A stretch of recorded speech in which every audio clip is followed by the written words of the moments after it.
Hi, and welcome to Jenkins on Risk, the YouTube channel dedicated to the theory and practice of risk management. In this video, we'll have a look at one of the big mysteries of foreign exchange risk management, which is how net income is impacted by translation risk. And to understand what goes on, we need a so-called exposure matrix, using which you will be able to predict and manage these exposures accurately. And chances are you will also quickly find yourself the go-to person in your company for being able to explain some of these mysterious looking effects in the financial statements. You'll find more information about translation exposures in my book, Corporate Foreign Exchange Risk Management, co-authored with Alviniussen and Uxelheim. There's also more information on my website, riskbudgeting.se. And as they say here on YouTube, please like and subscribe. All right, so to briefly recap from earlier videos, translation exposure is variability in corporate performance that arises from the need to translate assets and liabilities in foreign currency. So this introduces randomness into the financial numbers, and they can move around performance quite a bit and wipe out large parts of income or equity. So we have every reason to get good at understanding these effects. The net asset liability position is when we subtract liabilities in a particular currency from the assets in that currency. So it's on a currency by currency basis here. That net number indicates how shareholders' equity will respond to changes in an exchange rate. So we can predict the effects on shareholder equity from translation, right? So the net monetary position, in contrast, is where we subtract monetary liabilities from monetary assets. And this number will now indicate to what extent net income is exposed to that exchange rate, because according to the basic rule, the translation effects from monetary assets and liabilities are supposed to be shown in the net income statement. But why then does it only indicate the translation exposure affecting net income? Well, because of the rule I just mentioned has exceptions to it. So, I mean, basically, we're supposed to show any translation effect on a monetary asset liability net income, but not always. So we have to know when that rule applies and when it doesn't. So to understand what goes on, there is an exception to the rule when transaction and functional currency coincide. So we'll try to explain the difference between those two. A transaction currency is simply, the currency in which a receivable or payable is denominated. So it's an amount of dollars or euros to be paid or received on a specific date, right? Whereas the functional currency is what a company uses to prepare and report its financial statements. Now, this is not the exact definition as provided by, for example, IFRS, but we're going to ignore the distinction between a preparation or reporting currency and the functional currency here, because they tend to coincide, right? So basically what we're going to do is to think of functional currency as the home currency of the firm, which it uses to not only prepare and report its financial statements, but to assess its own performance. So corporate performance is expressed in this currency. All right. So the background here is that the corporate group, a consolidated company, consists of a parent and potentially many subsidiaries. And they all may have their own functional currency. So a subsidiary does not have to have the same functional currency as the parent company. So you can find all sorts of combinations here in a corporate group. And that's not the end of it. I mean, we may also find that all these different legal units, the subsidiaries, can hold receivables or payables in many different currencies. So they have a certain functional currency in which they report their financials and in which they analyze and assess their performance.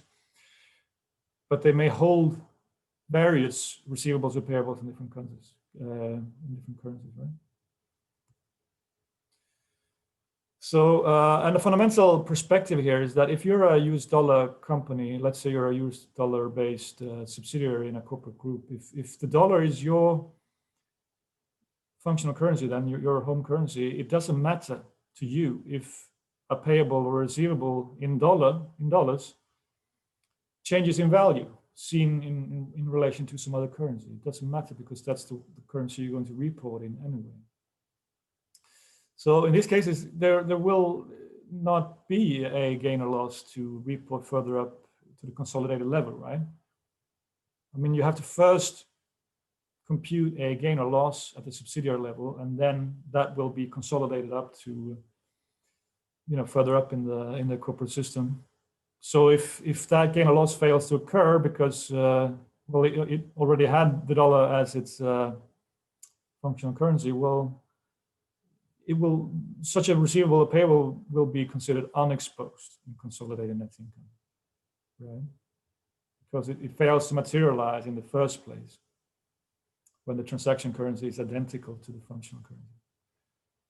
So if you see this, this is a very important notion, so that they can sort of magically disappear, if you will, when this is the case, out of the net income.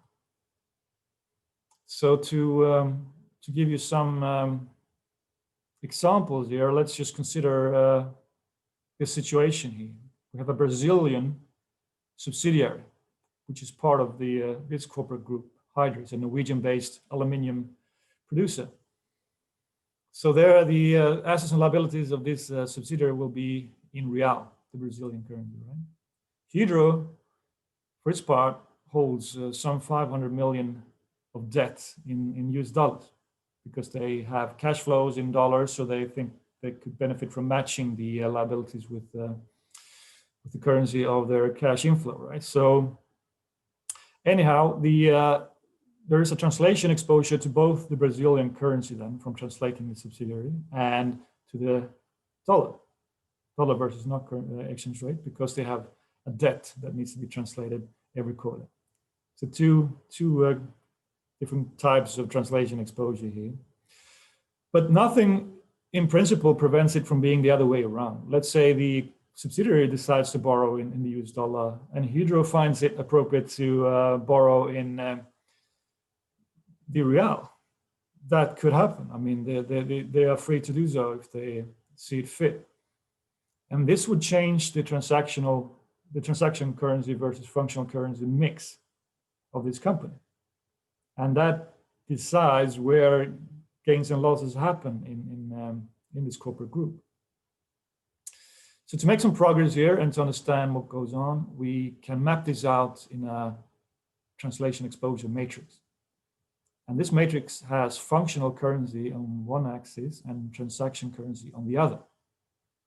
And the interesting thing for us now is when things or assets and liabilities appear on the diagonal, because then they would be unexposed for the reason we just discussed, that that entity, that subsidiary, or it could also be the parent, if they have a Norwegian krona payable, but it's a Norwegian krona company, then there will be no exposure. There will be nothing to translate. All right, so then it ends up here, and it will be unexposed. Everything off the diagonal will be exposed to this translation risk, right? So, for example, then now these numbers are just hypothetical. It has got nothing to do with Hydro's actual numbers. But let's say they have a payable, that's hence the minus, the negative number here, of 1,000, that's a billion then, of 1 billion. But it will not matter to exposure in net income because it's in their own currency. They have some debts also in US dollars. Now this will be exposed to translation risk because every quarter they will have to translate this dollar loan back to the Norwegian home currency. So that's an exposure now. The Brazilian subsidiary with real as its functional currency has borrowed in real. So that too will be unexposed. It will not generate any gains and losses from translation because that first has to happen on the subsidiary level or in the parent, right? But what then if they do it a bit differently? Let's say the subsidiary now borrows 200 and the parent company borrows 50 in real. Now this will be exposed and this will be exposed. So they have moved off the diagonal, both items are off the diagonal and will be exposed. So we can, verify that this matters by looking at some numbers here. So we have two exchange rates involved here. Both are involved the Norwegian krona because that's the parent company, right? Versus the dollar and versus the Brazilian real. So these are the exchange rates starting out in the first quarter, and then they change when we move out to the second quarter here. The change in this example is only referring to the dollar versus the Norwegian krona exchange rate. So the dollar strengthens by 10%. So it's up by 0.8. The Norwegian krona is unchanged relative to the Brazilian currency. So that remains flat and there's no change. So an important thing to keep track of here is the implied cross rate, because we're assuming a scenario here for two currencies vis-a-vis the home currency, the functional currency.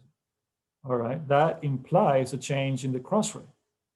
And that's very important because we tend to work with these currencies, with these exchange rates, because that's our functional currency, right? We measure our performance in Norwegian krona, so we tend to use those. But whenever we do so, there's an implied cross rate, and we have to remember that and always calculate it. That's good practice. So in this case, because the Norwegian krona versus the real is unchanged, that means the real has to move against the dollar as well. That is implied. So there's a 10% change. The dollar is appreciating by 10% against that currency as well. So let's calculate now some gains and losses. I mean, don't panic now because of what you're seeing. I mean, we'll sort it out. There are some translation gains and losses going on, and they will be reported first of all on the level of the subsidiaries and the parent companies. That's here, right? Because you have three different functional currencies. So there will be a corresponding gain or loss in each of these legal units. And it doesn't have to be just one legal unit. This column here represent all the Norwegian-based companies in this corporate group. And same here, these are all the US dollar-based subsidiaries in the company. You would put their assets and liabilities here. All right, so what goes on here then is that there is, in this case, we have a dollar loan in a Norwegian entity, and the dollar is now stronger. So this is a loss from the perspective of the consolidated company. Right? So we take the change in the exchange rate, 0.8, times this number here, which is the debt, which is off the diagonal and therefore exposed. So that goes into the income statement of this legal entity, which in this case is Hydro, the parent. So that automatically, affects the consolidated company as well, which is in Norwegian krona. So that would be reported in net income, according to the rule, right? The base rule. Here, instead, when we have shifted the, which legal unit borrows what, there's again a loss as well, except that this loss now occurs in the Brazilian subsidiary. And this is because the Brazilian real has weakened by 10% versus the dollar also, as implied by the cross rate. So you get a loss here reported in that subsidiary, but that loss is then translated because we need to express everything in the functional currency of the consolidated group, right?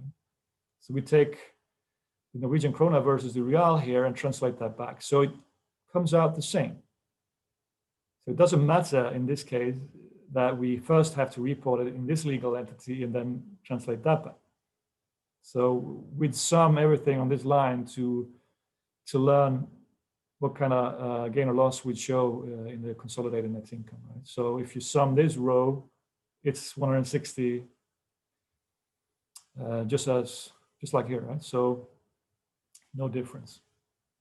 But that is because in this particular scenario, there was a 10% weakening against the dollar for both currencies. So then it doesn't matter in which legal entity that sits, so to speak. It will end up being the same in the consolidated company.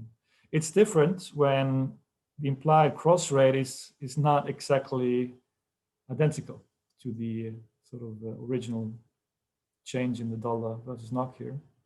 In this case, the Brazilian real holds up a little bit better against the dollar. So it only depreciates by 5%, whereas the Norwegian krona depreciates by 10% versus the dollar. So it's a scenario of a stronger dollar still, but it's hitting the Norwegian krona more than the Brazilian real. So the cross rate will confirm this. And now all of a sudden it matters, what's off the diagonal and in what specific combination of transaction currency versus functional currency we're talking about. So if you take the first example here, where the parent company in Norway borrows $200 million, that continues to generate a loss because they have to translate the loan back to Norwegian currency at a stronger dollar, right? So that means that is a loss to them. So, but in this setup where things are done differently, I mean, in this case, the dollar loan is with the subsidiary in real, and whereas the Norwegian parent only borrows 50 in real. That's a different financial strategy then, but it will generate a different set of translation effects. That's the point here. Because there is a change in the Norwegian krona versus real as well, there will be a loss reported here in the parent company, right? Whereas as before, there is a loss in the Brazilian subsidiary, but this loss is now smaller than before because the real is not weakening to the same extent as before. It holds up better. There's only a 5% depreciation in the real now. So from the perspective of this subsidiary, the loss is less, because previously they were seeing a 10% appreciation of the liabilities. Now that appreciation is only 5%. So it's down to 51 here, which is then translated back to Norwegian krona. So if we sum this row, it's all expressed in the currency, the functional currency of the consolidated company.